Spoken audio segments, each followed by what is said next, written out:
All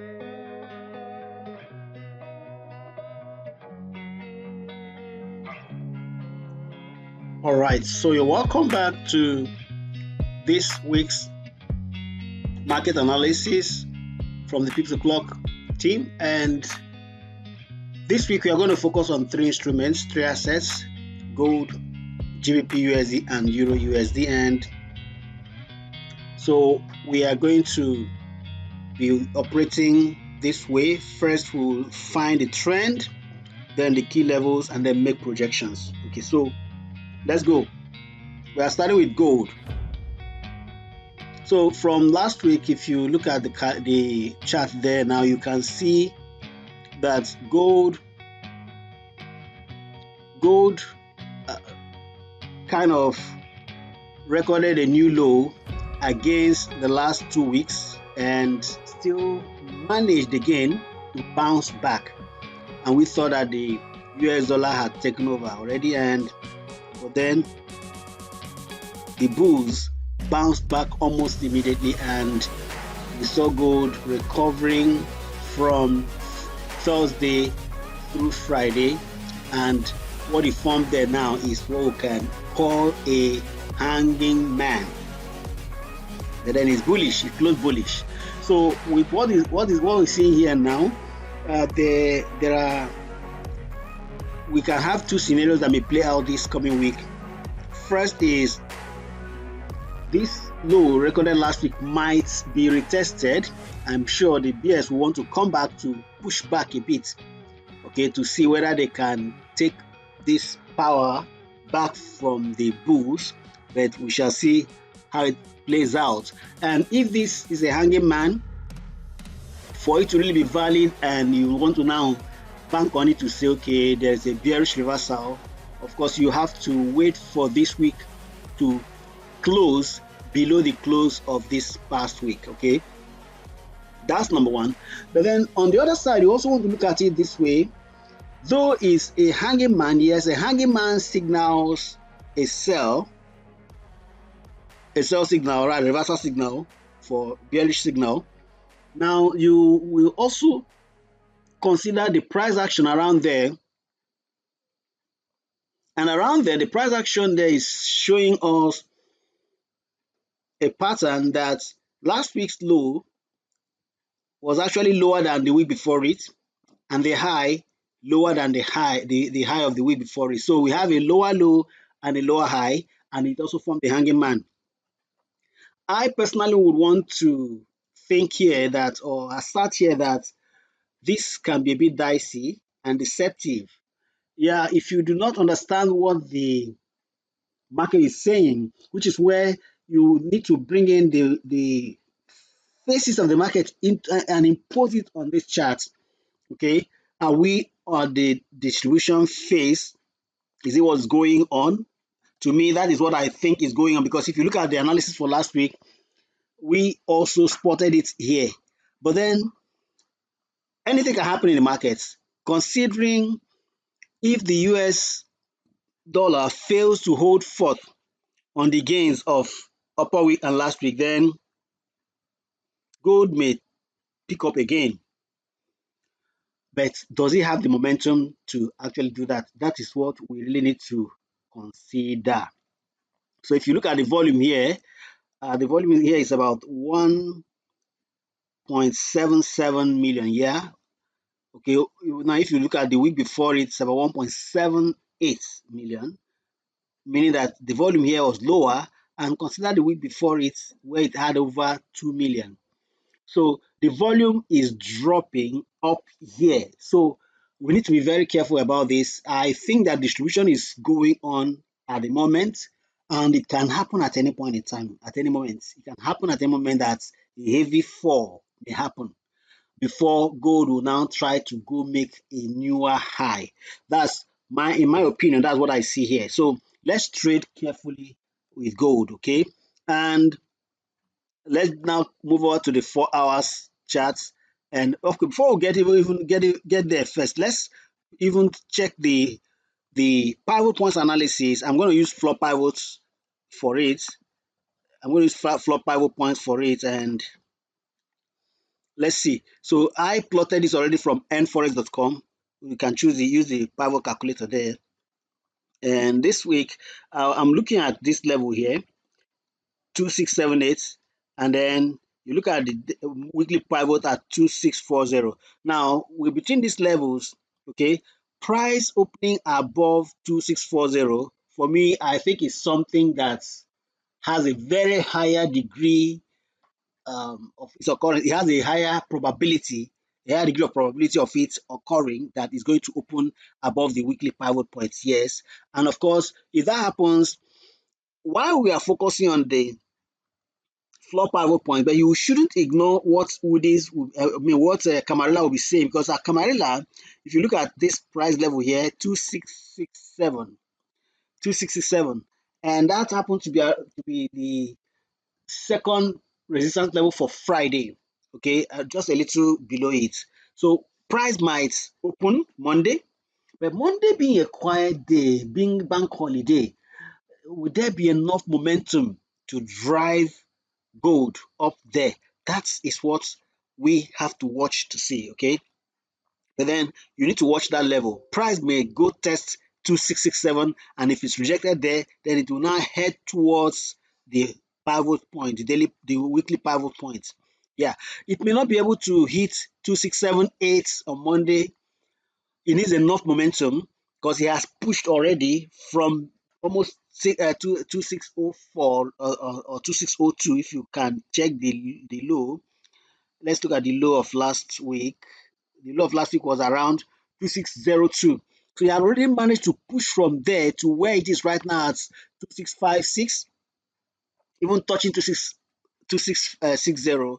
So I think it will require some momentum to be able to push it beyond 2667 and all the way to 2678.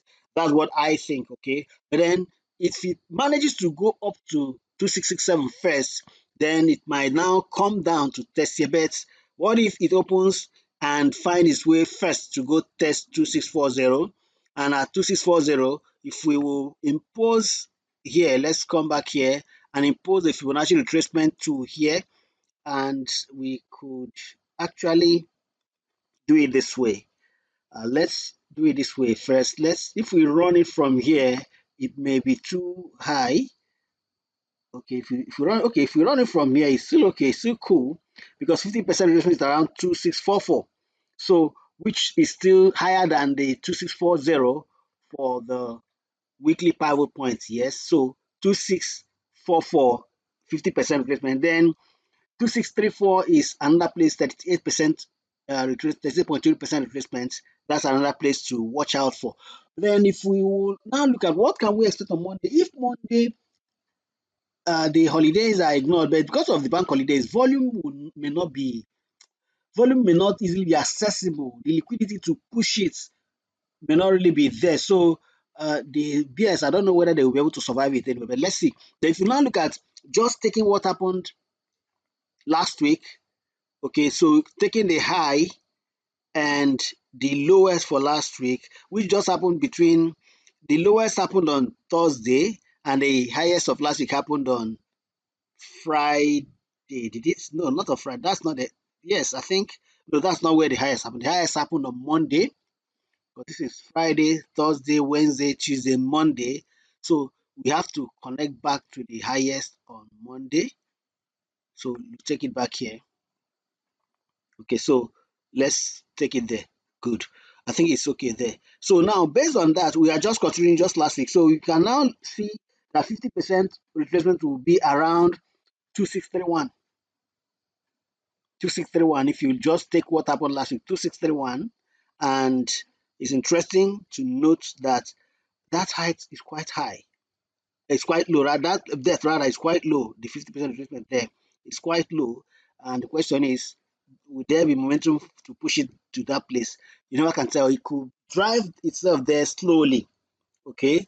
And of course, around that place, you want to start watching out to find signals to buy gold. Okay, so I think that's the much I can leave with you for gold. You want to join our Telegram channel. If you are not on the Telegram channel, you want to join the Telegram channel so they can get further updates and signals. All right, so I want to quickly shift over to the currency pairs for the week, GBPUSD and EURUSD. So let's start with EURUSD. And for the EURUSD, we have the situation we have last week. Now is a lower low and lower high. All right, and the possibilities that we have here are that there might be a continuation of this bearish move, but the announcement from the Eurozone, particularly on Wednesday, I think on Wednesday is when we'll be expecting, oh no, it's on Thursday, I think. So it should be on Thursday.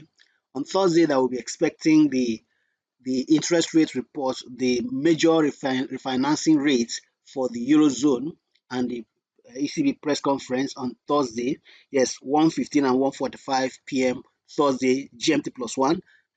That's when we'll be expecting that, and who knows whether EURUSD will drag itself until that day. Excuse me, please. We'll watch to see.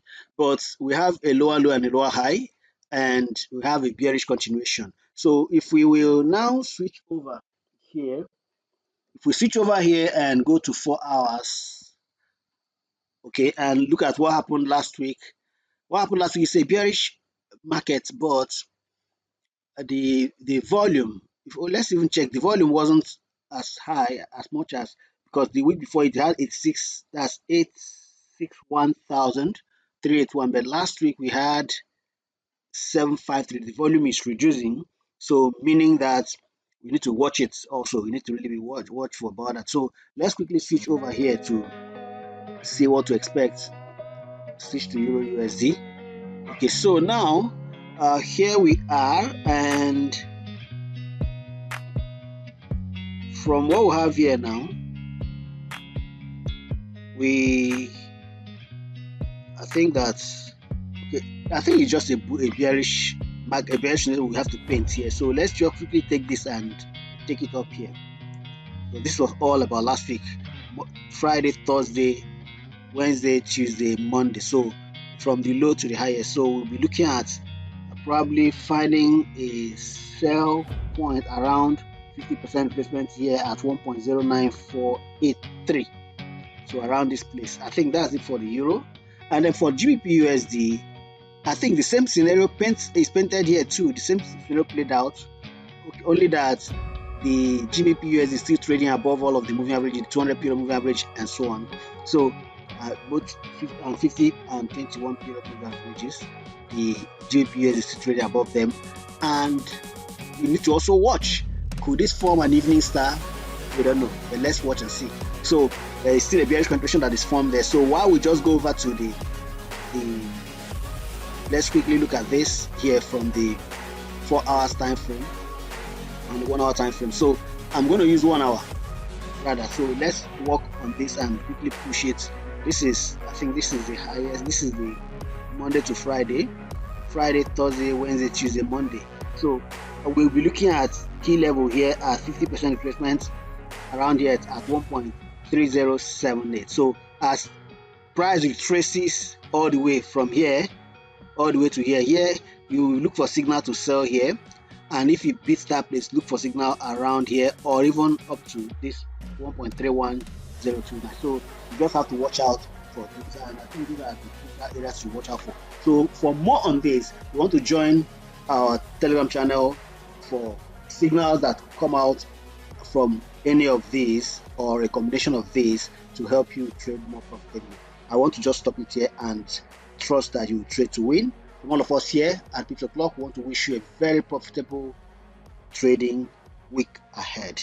Thank you and God bless you.